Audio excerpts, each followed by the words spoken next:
Police প্রশাসনকে বুড়ো আঙুল দেখিয়ে ফের শুরু অবৈধ মাটি খাদানের অবৈধ মাটি কাটার ব্যবসা। তাতেই ঘটল বিপত্তি।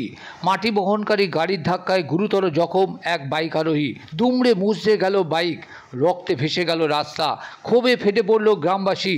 মঙ্গলবার রাতের ঘটনায় রাস্তার উপর কাঠের গুঁড়ি ফেলে অবৈধ মাটি পাচার রুখতে ও 3 ফসলির কৃষি চাষ বাঁচাতে রাস্তা অবরোধে নামল শতাধিক গ্রামবাসী ও কৃষক। প্রতিবাদ ও বিক্ষোভের জেরে অবরুদ্ধ হয়ে পড়ল বেলাচাপা ও বাদুড়িয়া রোডের যান চলাচল।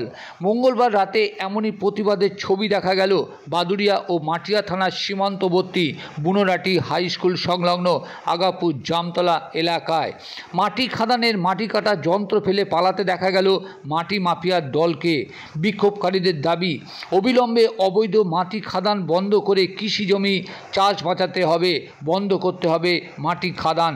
পুলিশের আশ্বাসে প্রায় 2 ঘন্টা পর রাস্তার উপর থেকে কাঠের গুঁড়ি সরিয়ে যান চলাচল স্বাভাবিক করা হয়। উপস্থিত ছিলেন বাদুড়িয়া থানার পুলিশ। আসুন দেখে নেই কী জানাচ্ছেন বিক্ষোভকারীরা। তার পাশাপাশি দেখুন এভাবে রাস্তার গুঁড়ি সরিয়ে ফেলে যান চলাচল স্বাভাবিক করতে দেখা যায় বাদুড়িয়া থানার পুলিশকে।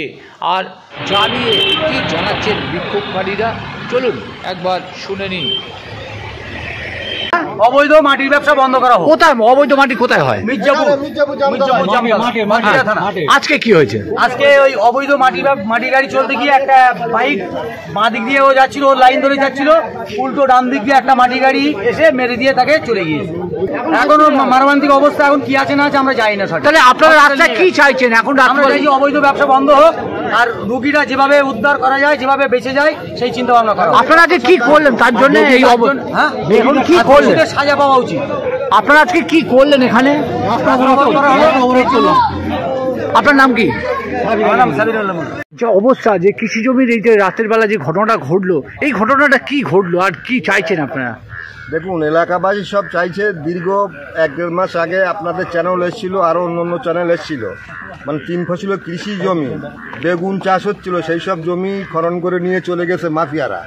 পুনরায় আবার এইসব জমি খনন করছে। আপনি ভিডিও ক্যামেরা করে দেখুন, এইসব খনন করে নিয়ে যাওয়ার পরেও ওই যে মাফিয়ারা এখান থেকে লোকাল ছেলেপিলে কিছু বলতে গেলে তাদের উপরে আক্রমণ করে, অত্যাচার করে, হুমকি দেয়, বলে তোদের এই করবো সেই করবো বলে, কিন্তু লোকাল ছেলেপিলে কিছু বলে না। আমি এই বিষয়টাকে নিয়ে এসপি সাহেবকেও জানিয়েছিলাম একবার। এসপি সাহেবকে জানালে উনি মাটিয়া থানার বড়বাবুকে বলেছিল, বললো আমি অ্যাকশন নিচ্ছি। এখন যথারীতি উনি বেয়ালারকে বলেছিল, বেয়ালার সেই মতন এসে এখানে যাক এসে কী কমনে হলো না হলো আমার উপর ওখানে এটা টর্চার করেছিল। এখন আজকে গাড়ি চালাচ্ছে, সব ড্রাইভারগুলো মদ্যপ অবস্থায় থাকে, সেই মতন গাড়ি চালায়।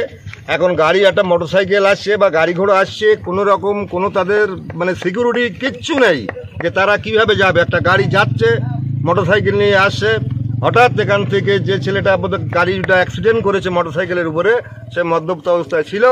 তারপরে এখানকার লোকাল ছেলেরা সব ধর পাকড় করলো।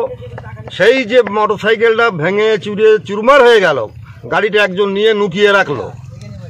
আর যত গাড়ি যাতে বিষয়টা গোপন করার জন্য, হ্যাঁ গোপন করার জন্য, যাতে এই জিনিসটাকে বুঝতে না পারে, গোপন করার জন্যই মোটরসাইকেলটা নুকিয়েও রেখেছিল। তারপরে এখানে এসে ছেলেপিলেরা দেখে রাস্তার উপরে সব রক্ত ছাপ পড়ে আছে, তাকে এখন হাসপাতালে নিয়ে গেছে। এখন কি অবস্থায় কি হবে না হবে সেটা স্বয়ং উপরাল্লাহ বা ঈশ্বর জানে। স্থানীয় নেতৃত্ব যারা আছে তাদের মদত খানিকটা আছে। এখন পুলিশ প্রশাসনের কতটা মদত আছে সেটা আমি বিষয়টা ঠিক বলতে পারবো না। এখন কি চাইছেন? এখন আমরা চাইছি আগামী দিনে যেন এই মাটি খনন করতে না পারে, সেই চিন্তা ভাবনাটা আমরা চাইছি, সবসময় চাচ্ছি। আগামী দিনেও যেন এই কাজ ওরা করতে পারে না পারে, তার জন্য আমরা প্রশাসনের দ্বারস্থ। আরও যদি ঊর্ধ্বতম প্রশাসনের কাছে যেতে তাও আমরা যেতে ইচ্ছুক। আপনার নাম কি? আপনার নাম কি? আমার নাম মোহাম্মদ রফিকুল ইসলাম মন্ডল।